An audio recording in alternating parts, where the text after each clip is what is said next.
तर आपण केस केस गळणे म्हणजे खूपच कॉमन समस्या आहे. तर आपण त्याच्याबद्दल थोडं बघूया.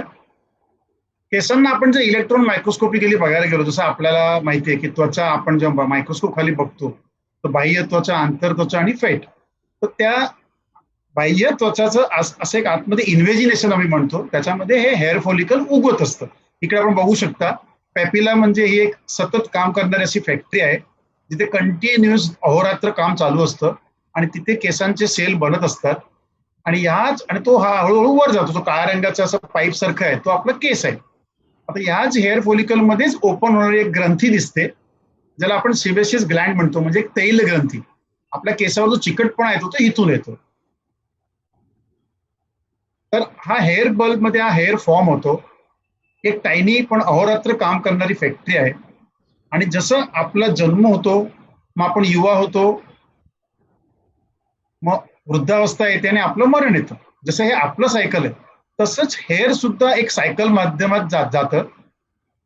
हेअरचा जन्म आणि आपल्याला जेव्हा बघतो मुळासकट केस गळला तिथपर्यंत त्याचं डेथ, त्याच्यामध्ये तो एका सायकल मधनं जातो, ज्याला आम्ही साध्या शब्दात एनाजन, कॅटाजन आणि टिलोजन म्हणतो. हे जरा तुम्हाला कॉम्प्लिकेट वाटलं तरी ते खूप सोपे आहेत. एनाजन म्हणजे तो सतत एक युवा अवस्था म्हणूया, की तो कंटिन्युअस ग्रोईंग फेज मध्ये असतो, एक साधारणतः 2 ते 6 वर्ष. तर आपण एव्हरेज 3 वर्ष पकडूया. केटाजन हा एक ट्रान्झिटरी पिरियड आहे, हार्डली 3 आठवडे. आणि मग तो रेस्टिंग फेज मध्ये जातो, आपण म्हणतो ना वृद्धावस्था किंवा एकदम डेथ बेडवर, तो 90 दिवसाचा असतो आणि मग केस हा मग पडून जातो. आता ते आपण जरा सोपं करून बघूया.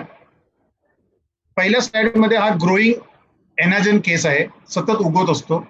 1 सेंटीमीटर पर मंथ ही केसांची वाढ होत असते. आता पुरुष लोक आपण केस कापतो, जर आपण नाही कापले तर ते कंटिन्युअस असे वाढत जातील. एक 2 ते 6 वर्षांनंतर एक 3 आठवड्याचा एक इंटरव्हल सारखा पिरियड येतो, की त्यांनी त्या फॅक्टरीपासून आपलं रिलेशन कट ऑफ केलंय. आणि नंतर 90 दिवसाचा एक पिरियड आहे, की ते जे जुना केस आहे तो पूर्णपणे आता मरण्याच्या अवस्थेत आणि तो बरोबर 90 दिवसांनी मुळासकट पडतो. तुम्ही चौथ्या पार्टवर जर लक्ष दिलं, तर तो पडणारा केस आहे त्याच्या बाजूला बघा, एक नवीन केस जन्माला आलेला आहे. आता याचा प्रॅक्टिकल पॉइंट असा आहे, की जेव्हा आपण एखादा केस गळलेला बघतो, तर घाबरायचं कारण नाहीये. जेव्हा हा केस पडला आहे, तर दुसरा केस जन्माला आलेला आहे. आणि जसं एखाद्या ऑफिसमध्ये आपण बघतो कर्मचारी असतात, काही रिटायरमेंटच्या जवळ आलेले असतात, काही म्हणजे या महिन्यातच रिटायर होणार असतात आणि काही त्या ऑफिसमध्ये आत्ताच जॉईन केलेले असतात. एकाच वेळी सगळे कर्मचारी एकाच दिवशी रिटायर होत नाही, नाही तर मग काम होणार नाही. तसंच आपल्या केसांची बघा ही अवस्था. 85 ते 90% केस हे एनाजन म्हणजे ग्रोईंग फेज मध्ये असतात. 5 ते 8% हे मधल्या पिरियडमध्ये आणि एक साधारणतः 1% 2% हे टिलोजन फेज मध्ये असतात. म्हणजे एका वेळी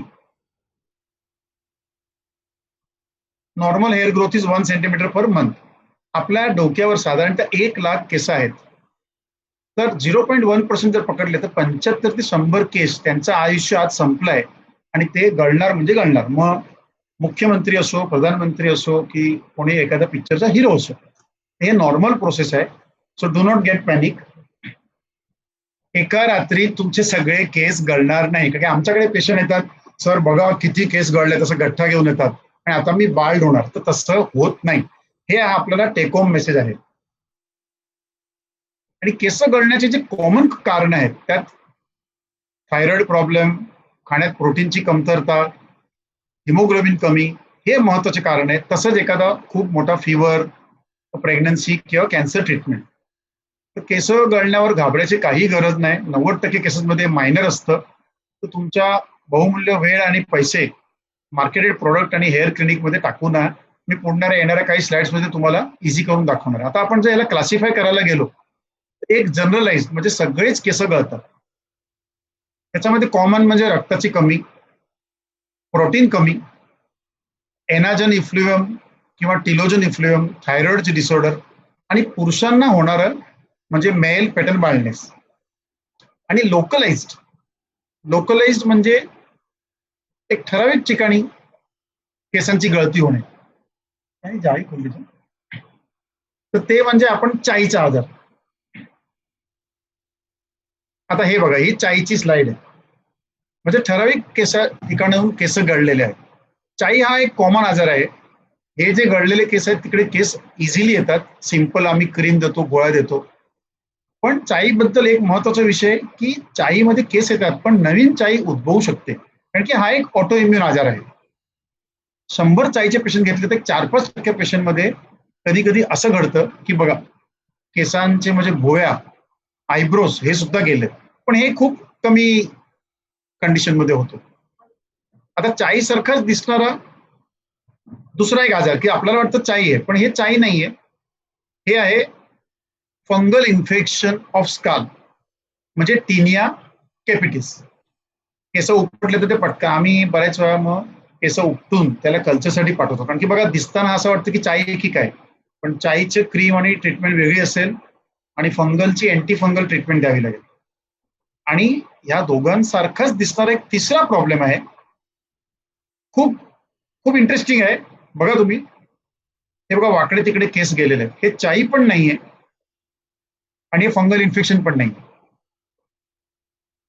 हे आहे ट्रायकोटिलोमेनिया. अजून एक स्लाइड बघूया. हे बघा, केस वेगवेगळ्या ठिकाणी तुटलेले आहेत.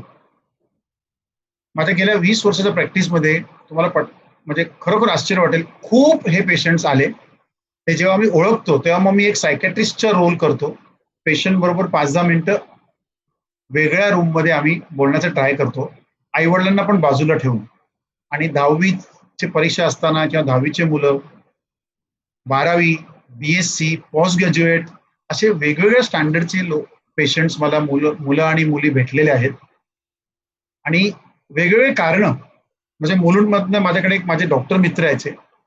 त्यांना जेव्हा मी त्यांच्या मुलीबद्दल सांगितलं की हे ट्रायकोटिलोमेनिया म्हणजे पेशंट स्वतः आपले केस उपटतोय, ते रागावले. प्रत्येक पालकांचे सिरियस, असं कसं तुम्ही डॉक्टर म्हणताय, असं नाही. मग आम्ही म्हणतो ठीक आहे, माझं चुकत असेल, तुम्ही तुमचा पेशंट रूम मध्ये एकटा बसलेला असेल तेव्हा तुम्ही लांबून वॉच ठेवा. मग ते 15 दिवसांनी, महिन्याने परत आले मुलुंडवरून आणि सांगितलं की हो डॉक्टर, तुमचं खरं आहे, या मुलीमध्ये आम्ही बघितलं ती स्वतः केस उपटते. आणि जेव्हा कारण काढलं तर आम्ही दोघंही डॉक्टर आहोत, दोघंही घराच्या बाहेर असतो. दोन दोन मुली होत्या, मोठी मुलगी कॉलेजमध्ये होती आणि छोटी मुलगी 7वी-8वीत होती. तर ही कॉलेज जाणारी मुलगी घरात कोणी नसताना आपल्या छोट्या बहिणीवर एक रॅगिंग किंवा असं रोब हे करायचे, आणि त्या भीतीमुळे ती बिचारी स्वतः आपले केस उपटायची. दुसरा एक पेशंट, ती पोस्ट ग्रॅज्युएट होती.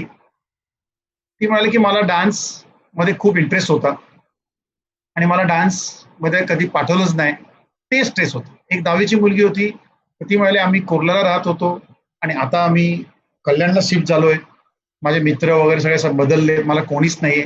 तर तिच्यावरती हा स्ट्रेस होता. तर सांगण्याचा हेतू, कुठला एक वेगवेगळा स्ट्रेस कॅन्डिडेट घेऊ शकतो आणि तो कोणाला सांगू शकत नाही, म्हणून मग तो एकटा बसून केस उपटतो. तर ट्रायकोटिलोमेनिया म्हणजे हा सायकॅट्रिक आजार आहे. खूप अर्जंटली ज्याला आपण लक्ष दिलं आणि तो प्रॉब्लेम सॉल्व्ह केला तर हे निपटू शकतो, नाही तर मग ही कंडिशन खूप वाढते.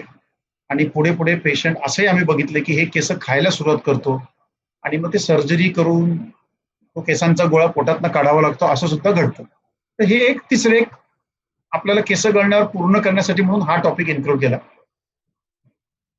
आता पुरुषांमध्ये जे बाळनेस होतं, प्रत्येक पुरुषाला एक टेस्टोस्टेरोनचा हॉर्मोन असतो आणि तो हॉर्मोन पुरुषांच्या फ्रंटचे केस डिस्ट्रॉय करतो. तुम्ही बघा, फिल्म स्टार असो की मिनिस्टर असो की कोणी असो, त्याच्या हळूहळू हळू 35-40 नंतर म्हणजे हे बाळनेस स्टार्ट होते. त्याला आम्ही मेल पॅटर्न बाळनेस किंवा एंड्रोजेनेटिक अलोपेशिया म्हणतो. तर हे एक वेगळं कारण झालं. आता याच्यामध्ये ट्रीटमेंट आहे, पण जर एवढं बाळनेस असेल, हा माझा फोटो आहे, एक साधारण 2-2.5 वर्षापूर्वी मी माझी स्वतःची हेअर ट्रान्सप्लांट सर्जरी करून घेतली आणि माझ्या कल्याणच्या क्लिनिकमध्ये आम्ही साधारणतः 100-150 पेशंट्स वर गेल्या 5 वर्षात सर्जरी केली आहे आणि ती खूप सक्सेसफुल आहे. तर सांगण्याचा हेतू की जर तुम्हाला खूप बाळनेस झाली तर शेवटी सर्वात बेस्ट म्हणजे हेअर ट्रान्सप्लांट सर्जरी आहे. एक 1 डे प्रोसिजर आहे आणि त्याच्यानंतर तुम्ही केस कापले तरी ते परत उगवतात. म्हणून मी माझा स्वतःचा इकडे फोटो दिलाय. हे फ्रंट आणि साईड व्ह्यू. तर केस गळण्यामध्ये जर पुरुषांचा हा प्रकार असेल तर सुरुवातीला मिनॉक्सिडिल सोल्युशन वगैरे आम्ही लावायला देतो, नाहीतर मग हेअर ट्रान्सप्लांट सर्जरी हा एक उपाय आहे आणि ती आता खूप इझी झाली आहे आणि त्याची म्हणजे खर्च सुद्धा आता कमी होत चाललाय. तर आता हेअर फॉलचे कारण परत आपण बघूया. तर न्यूट्रिशनल डेफिशियन्सी,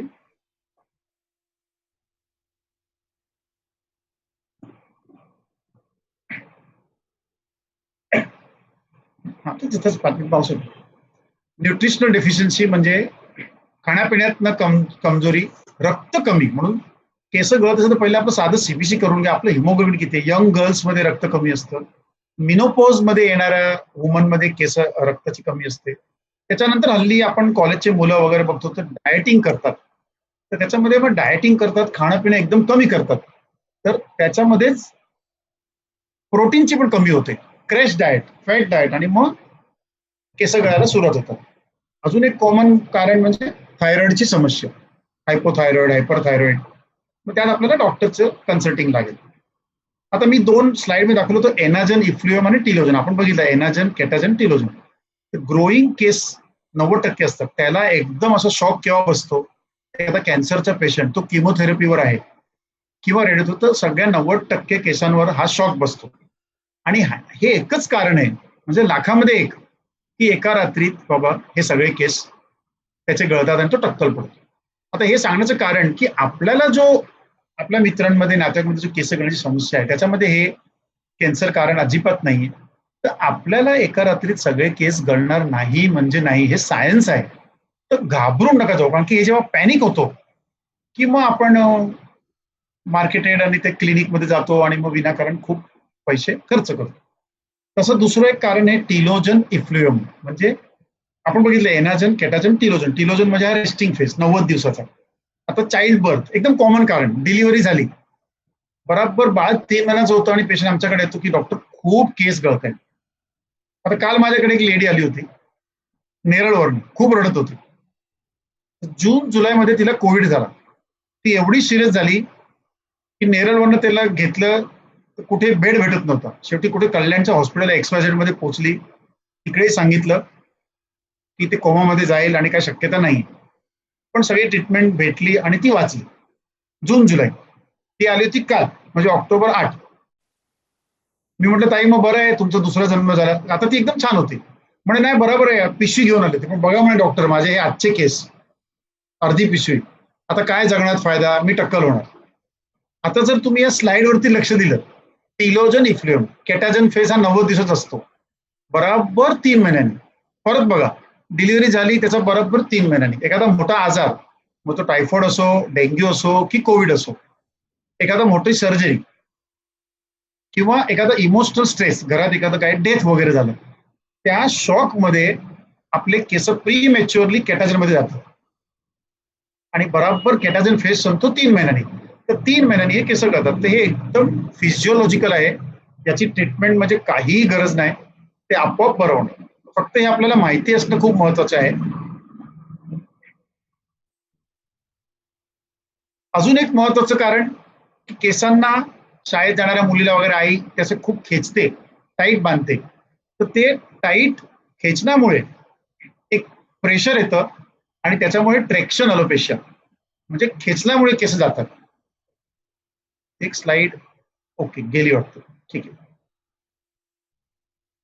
आता व्हिटॅमिन ए आपल्या जे केस जिकडे आहेत त्या स्काल्पच्या स्किनसाठी खूप महत्वाचं आहे. म्हणजे हिरव्या पालेभाज्या आणि पिवळे फ्रूट म्हणजे गाजर, पपया, याच्यामध्ये व्हिटॅमिन ए आहे, तर हे खायला पाहिजे. व्हिटॅमिन बी खूप महत्वाचं आहे. आयर्न बद्दल मी ऑलरेडी सांगितलं की ते खूप महत्वाचं आहे. व्हिटॅमिन बी हे केसांसाठी खूप महत्वाचं आहे. Vitamin B5, B12, folic acid, म्हणून बी कॉम्प्लेक्स घेणं. आणि मग मिनरल्स म्हणजे झिंक, कॉपर, हे पण हेअरसाठी आणि आपल्या बॉडीसाठी खूप महत्वाचं आहे. एक ट्रायकोप्लस नावाची गोळी आहे, ज्याच्यामध्ये केसांना लागणारे 8 एसेन्शियल आणि 10 नॉन एसेन्शियल अमायनो एसिड्स आहेत. बायोटीन, कॉपर, झिंक सगळं आहे. आणि ही गोळी मी गेल्या 5-10 वर्षात सगळ्यांना देतो. सुरुवातीला 2 महिने दिवसातून 2दा खायला सांगतो आणि मग एक घ्यायला सांगतो.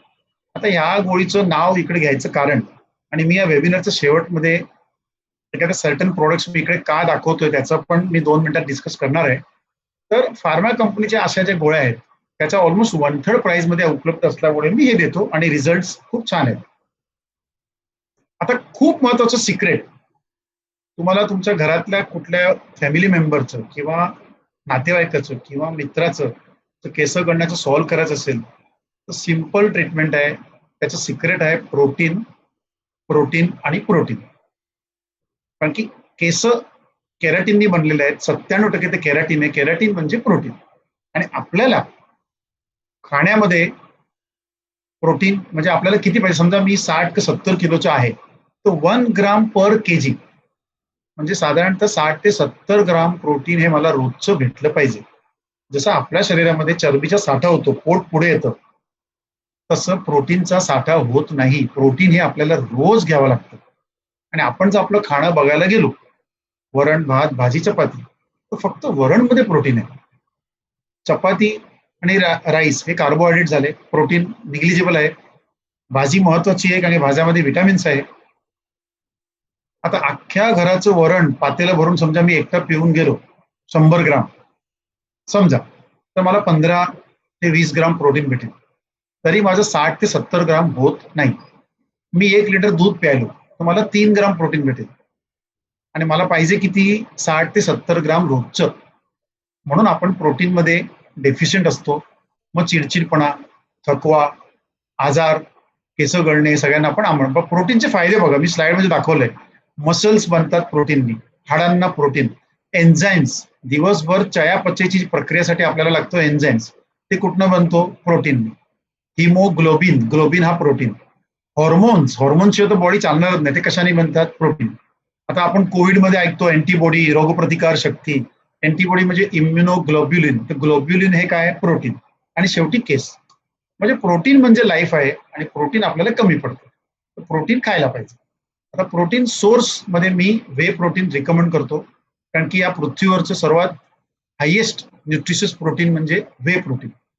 दुधातनं बनतं, प्युअर व्हेजिटेरियन आहे. त्याच्यामध्ये सगळे एसेन्शियल अमायनो ऍसिड्स आहेत, प्लस ब्रँडचे अमायनो ऍसिड्स आहे आणि कार्बोहायड्रेट आणि फॅट निग्लिजिबल प्रमाणामध्ये असल्यामुळे ते ऍक्च्युली लो कार्ब डाएटमध्ये पण येतं. वजन कमी करायला सुद्धा वे प्रोटीन युजफुल आहे, प्रोव्हाइडेड आपण त्याला पाण्यामध्ये घ्यायला पाहिजे, दूध आणि साखर नाही. रिसर्चनी प्रूव्ह केलंय की जेव्हा एखादा व्यक्ती प्रोटीन वे मध्ये घेतो आणि एक्सरसाइज करतो तर तो जास्त कॅलरी बर्न करतो, त्याचा जास्त फॅट लूज होतो आणि मसल मास डेव्हलप होतो.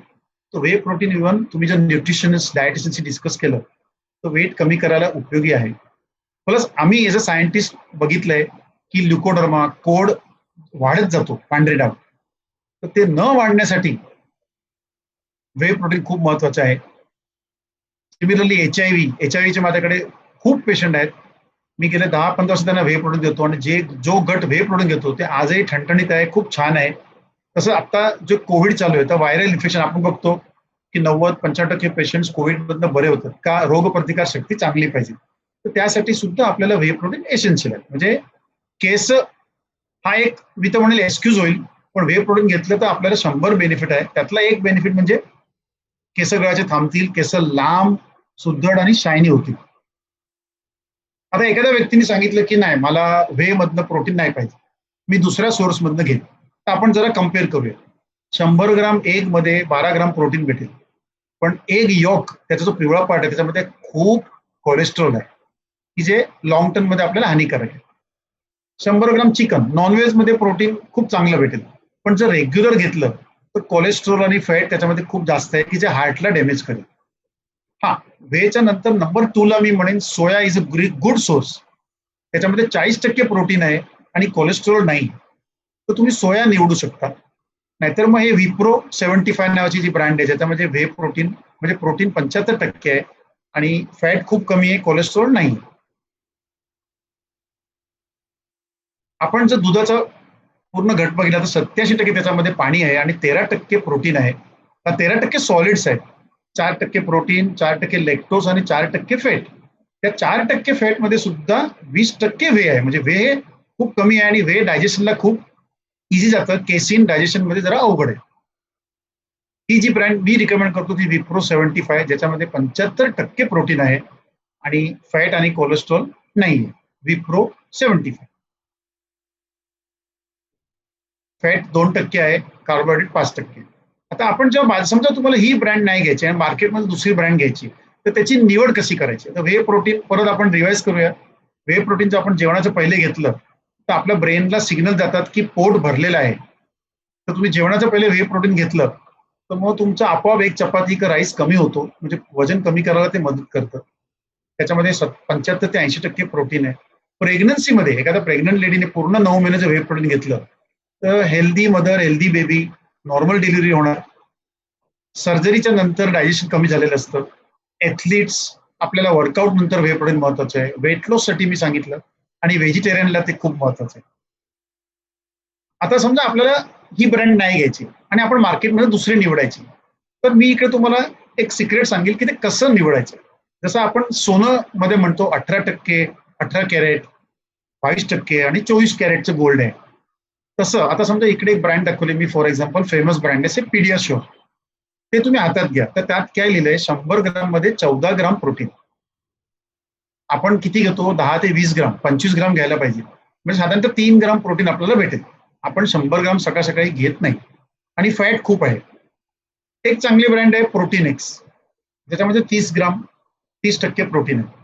आता लिडिंग ब्रँड बोर्नव्हिटा, त्याच्यामध्ये प्रोटीन पर्सेंटेज बघा किती कमी, 100 मध्ये 7, म्हणजे तुमच्या 2 चमच्यामध्ये 1 ते 2 ग्रामच येईल.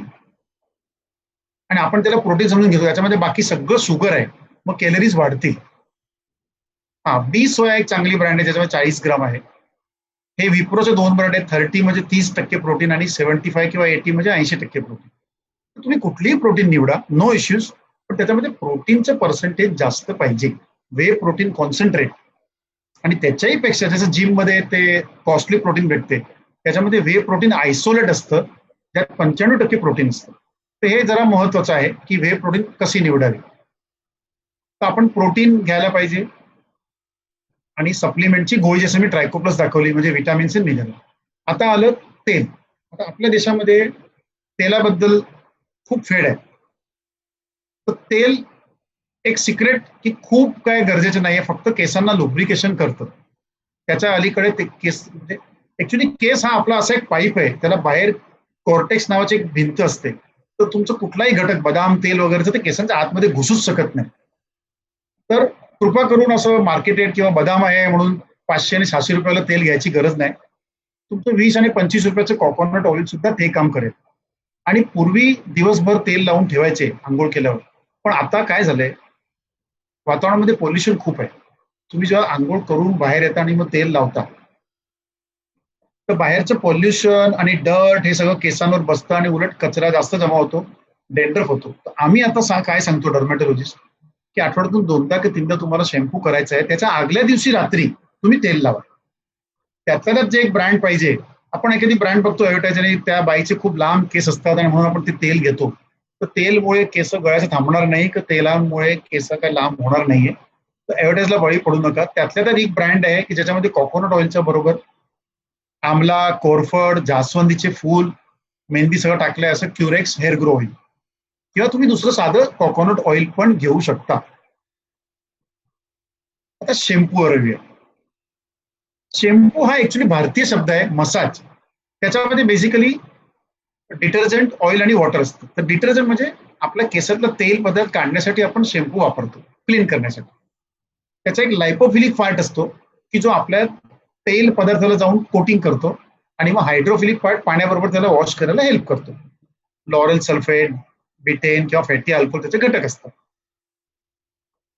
ही एक ब्रँड मी रिकमेंड करतो, ती स्किन राईज शॅम्पू, कारण की 200 ml ची मोठी बाटली खूप इकॉनॉमिकली अवेलेबल आहे. पण तुम्ही, जसं मी सांगितलं, मार्केटचं दुसरं कुठलंही शॅम्पू निवडू शकता, फक्त 2-in-1 शॅम्पू घेऊ नका.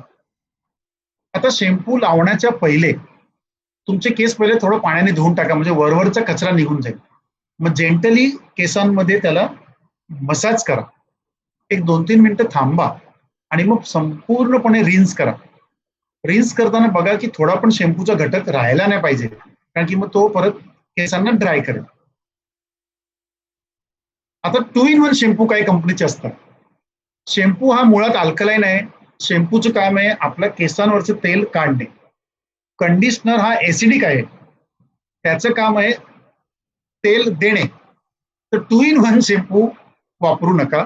इट्स विरोधाभासी काम आहे. तर 2 in 1 वापरू नका. शॅम्पू लावला, 2 मिनिटं थांबले, चांगलं धुवून टाकलं की कंडिशनर लावा. कंडिशनर मध्ये ऑइल, वॅक्स आणि सिलिकॉन पदार्थ, त्याचं काम काय आहे की तो केसांना लुब्रिकेट करणार.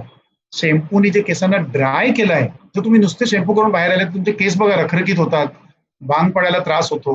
म्हणून तुम्ही त्याचा, पूर्वीचे लोक रिठा वापरायचे वेगळे, तर मग तुम्ही आता कंडिशनर लावा, तर ते स्मूथ शायनी होतील आणि मग तुम्हाला भांग पडायला पण खूप सोपं जाईल. शॅम्पू तुम्ही लावला, त्याला वॉश केला की मग कंडिशनर लावा, 5-10 मिनिटं ठेवा. आपल्या केसांच्या मुळांमध्ये ऑलरेडी तेल पदार्थ असतो. तर शॅम्पू आपण लावतो स्काल्पमध्ये, म्हणजे म्हणजे रूटमध्ये. कंडिशनर केसांचा 1 इंच दुरीपासून चालू केलं तरी चालेल. कंडिशनर केसांना लावलं पाहिजे आणि मग 5-10 मिनिटांनी त्याला परत धुवून टाका. म्हणजे पहिले केस धुवा, शॅम्पू लावा, धुवा, कंडिशनर लावा आणि धुवा. स्किन राईज कंडिशनर ही एक ब्रँड मी रिकमेंड करतो, पण तुम्ही वेगळं कंडिशनर निवडू शकता. आता मी खूप खूप अशा महत्वाच्या टिप्स देणार आहे. एक 5 मिनिटाचं तुम्ही लक्ष दिलं. सर्वात महत्वाचं, तुमच्या हेल्दी लाईफस्टाईल महत्वाची आहे. स्ट्रेस, स्मोकिंग, अजिबात एक्सरसाइज न करणं, न्यूट्रिशियस न खाणं, हे जसं आपल्या हेल्थसाठी पण हानिकारक आहे, तसं केसांना पण हानिकारक आहे. तसं योग्य 6 ते 7 तास स्लीप हे खूप महत्वाची आहे. हेअर स्टायलिंग प्रोडक्ट शक्यतो वापरू नये. जेल, मूस, हेअर स्प्रे, त्याच्यामध्ये अल्कोहोल असतो आणि ते केसांना उलट ड्राय करतो. आता स्विमिंग, जर तुम्हाला स्विमिंग मध्ये एंट्री करायची आहे पूलमध्ये, तर पहिले केस ओले करा. म्हणजे स्वच्छ पाणी केसांमध्ये सोप होईल आणि क्लोरिनेटेड पाणीला आतमध्ये जायला चान्स कमी भेटेल. किंवा सर्वात बेस्ट म्हणजे की कॅप घाला. आणि जर तुम्हाला कॅप नाहीच घालायची, तर तुम्ही स्विमिंग करून आल्या आल्या लगेच शॅम्पू आणि कंडिशनर करा, म्हणजे क्लोरिनेटेड वॉटरचे दुष्परिणाम होणार नाही. आता आपण हेअर ड्रायर वापरतो, तो हॉट एअर हा ऍक्च्युली केसांना नुकसान करतो. जर वापरायचंच आहे तर तुमचं ड्रायर काही सेकंदाच्या वर एका स्पॉटला ठेवू नका, एक डिस्टन्स ठेवा आणि पूर्णपणे ड्रायवर अवलंबून नका राहू. तुम्ही कंडिशनर करून बाहेर आले तर टॉवेलनी थोडंसं पॅट ड्राय करा आणि थोडंसं मॉइश्चर राहून द्या, ते नॅचरली पण ड्राय होऊन द्या. म्हणजे हॉट एअर डॅमेजिंग असतो, तर कूल सेटिंग वापरा, डिस्टन्स ठेवा आणि फटाफट फटाफट फिरवा जर वापरायचं असेल तर. आता तुम्ही जेव्हा जो भांग वापरता, कोंब, तर त्याला जे केस असतात ना, ते एनिमल हेअर पासून बनलेले असेल तर ते खूप महत्वाचे आहेत.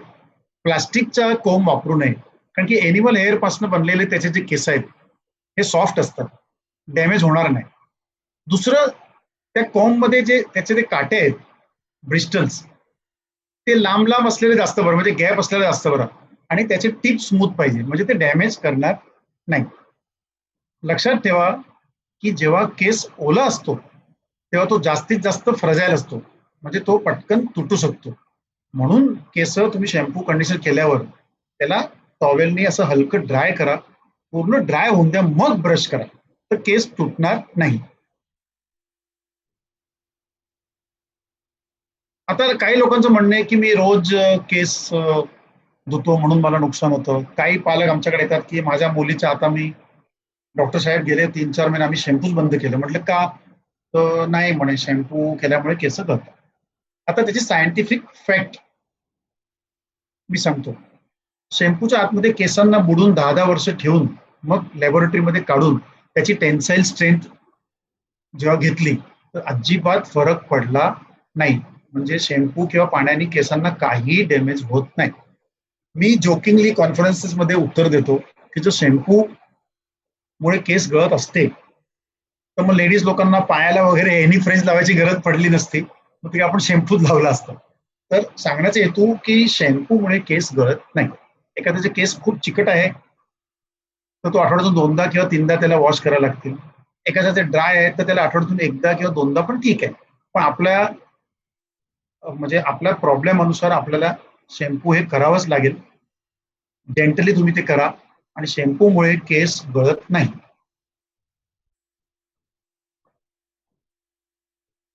आता काही जे संकल्पना किंवा चुकीची समजूत जी आहे की मी दुसऱ्याचा कोंब वापरला, की दुसऱ्याचा ब्रश वापरला, दुसऱ्याचं पिलो. नाही, त्याच्यामुळे डेंड्रफ हा किटाणू नाहीये, बॅक्टेरिया किंवा व्हायरस नाही. तर तो कोंब किंवा हेअर ब्रश तुम्हाला दुसऱ्याचं डेंड्रफ देऊ. ऍक्च्युली डेंड्रफ हे काही नाही, आपले डेड सेल्स आहेत. आपल्या स्किनचे सेल्स खालून वर असे कंटिन्यू जात असतात. तर जो सर्वात टॉप लेअर डेड सेल आहे तो निघलेला असतो. तर कोंब किंवा हेअर ब्रशने डेंड्रफ पास होत नाही. मला स्ट्रेसमुळे डेंड्रफ होतो. नाही, स्ट्रेसमुळे डेंड्रफ होणार नाही. स्ट्रेसमुळे रोगप्रतिकार शक्ती कमी होऊन असं इनडायरेक्टली काय प्रॉब्लेम होईल, पण स्ट्रेसमुळे डेंड्रफ होत नाही. माझी त्वचा खूप ड्राय असल्यामुळे मला डेंड्रफ होतो. नाही, तुमची त्वचा ड्राय आहे तर त्याचा अर्थ तुमच्या त्वचामध्ये जे नॅचरल कंडिशनर आहे सीबम, त्याचं प्रोडक्शन कमी आहे. तुम्हाला ते सिबेसिस ग्लँड कमी आहे, त्याच्याने डेंड्रफचा काही संबंध नाही. पुअर हायजीन, हा हा व्यक्ती बरोबर हायजीन ठेवत नाही. नाही, तुम्ही जगातलं सर्वात बेस्ट हायजीन जरी पाळलं तरी दुसरे खूप कारण आहेत. एक फंगस आहे पिट्रायस्पोरम ओव्हेल, ज्याच्यामुळे डेंड्रफ निर्माण होतो. तर हायजीनचा आणि डेंड्रफचा पण संबंध नाही. माझी त्वचा तेलकट आहे, नाही, तेलकट असेल तर तेल हा प्रश्न नाहीये, तुमचं सिबमचा केमिकल कंपोजिशन काय आहे ते महत्वाचं आहे. टोपी घातल्यामुळे नाही डेंड्रफ होत नाही, ते पण चुकीची संकल्पना आहे. केस वारंवार धुतले तर डेंड्रफ नाही. तुम्ही केस वारंवार धुतले तर ते वरच्या वर जे ते टीव्ही मध्ये दाखवतात ना फ्लेक्स पडतात, ते तुमचे वॉश होतील. पण ओरिजिनल कारण जे आहे फंगस, ते सोल नाही होणार. जर तुम्हाला त्या फंगसला मारायचं आहे तर मग किटोकोनाझोल असलेलं असं मेडिकेटेड शॅम्पूची आपल्याला गरज लागेल. पण रोज केस धुतले म्हणजे तुमचा ओरिजिनल डेंड्रफ काय संपणार नाही. तर आपण समराईज करायला गेलो तर वेल बॅलन्स डाएट म्हणजे protein rich food, vitamins, exercise आणि एक योग्य झोप हे खूप महत्वाचे आपल्या केसांसाठी. स्ट्रेस घेऊ नका, तर ते नुकसान करेल. आता आपण डर्मॅटॉलॉजिस्टकडे जातो, पेशंट माझ्याकडे येतात, तर मी माझं सिक्रेट इकडे शेअर करतो की 90% केसेसमध्ये ही माझी ट्रीटमेंट आहे आणि उद्या तुम्ही सुद्धा ही देऊ शकता, घेऊ शकता. पेशंटला आम्ही पहिले काउन्सिलिंग करतो. म्हणजे मी तुम्हाला इकडे सांगण्याचा प्रयत्न केला की बाबा तुमचे केस, पेशंट घाबरलेला असतो, एका रात्रीत जाणार नाही. आणि मग या भीतीपुटे ते फील पुअर, गेट पुअर किंवा गोळ्या अशा मोठ्या मोठ्या क्लिनिकमध्ये जातो. त्या क्लिनिकमध्ये जसं आपला छातीचा कार्डिओग्राम काढतात तसा ट्रायकोग्राम काढतात. ट्रायकोग्राम म्हणजे काही नाही, तुम्हाला तो ग्राफ दाखवतात, एनाजन, केटाजन, टिलोजन, की बघा 85% केस एनाजन मध्ये आहेत, केटाजन आणि टिलोजन. तुमचं एनाजन कमी झालंय वगैरे ते ब्ला ब्ला ब्ला तुम्हाला सांगतात. तुम्ही इम्प्रेस होता. त्या ग्राफचे 2000 रुपये आणि मग ते तुम्हाला सांगतात गॅरंटीने तुमचा प्रॉब्लेम सॉल्व्ह होईल, पण 3 महिने लागतील. आता जर आपण लक्ष दिलं तर हेअर सायकल आहे, म्हणजे नॉर्मली 3 ते 6 महिने लागतात. तर ते त्यांना माहिती आहे म्हणून ते तुम्हाला 3 महिने सांगतात. पेशंटला जरा बरं वाटतं, गॅरंटी दिली जाते आणि मग ते त्यांचे प्रोडक्ट देतात. महिन्याला 10,000 रुपयाचं पॅकेज असतं, तुम्ही जाऊन बघा आणि 30,000 रुपीज टोटल खर्च आहे. खूप पेशंट आहेत ते अशा क्लिनिकला जातात, मी नाव देणार नाही. आणि मग तिकडे ते काय देतात, जसं मी तुम्हाला हे दाखवलं, झिंक, सेलेनियम, अमायनो ऍसिडची गोळी, जसं मी तुम्हाला ट्रायकोप्लस दाखवली तसं त्यांची ती गोळी असते. प्रोटीनच्या गोळ्या असतात, ते सांगणार नाही की तुम्ही प्रोटीन खा, ते प्रोटीनच्या गोळ्या देतात. तर आज आता हे सिक्रेट तुम्हाला ओपन झालंय की सगळे केस एका रात्रीत गळणार नाही, ते फक्त कॅन्सर पेशंटमध्ये होतं. मला विटामिन मिनरलची साधी गोळी घ्यायची आहे दिवसातून एकदा किंवा दोनदा. प्रोटीन रिच फूड म्हणजे मूग, मटकी, चवळी, वरण, पनीर म्हणूया, सोया, बे प्रोटीन, राजगिरा ज्याच्यामध्ये प्रोटीन आहे ते आपल्याला घ्यायचं आहे. रक्त कमी असेल तर रक्ताची गोळी. विटामिन D3 खूप महत्वाचं आहे, आठवड्यातून एकदा त्याच्या गोळ्या भेटतात. विटामिन D3 ती कोविडमध्ये पण आता खूप महत्वाचं आहे. शॅम्पू, कंडिशनर वेगवेगळे वापरणे आणि योग्य आहार, योग्य झोप, हीच ट्रीटमेंट आहे. तर हे जर आपण फॉलो केलं तर आपल्याला केस गळण्याची समस्या 90% लोकांना तरी इझिली सॉल्व्ह होणार.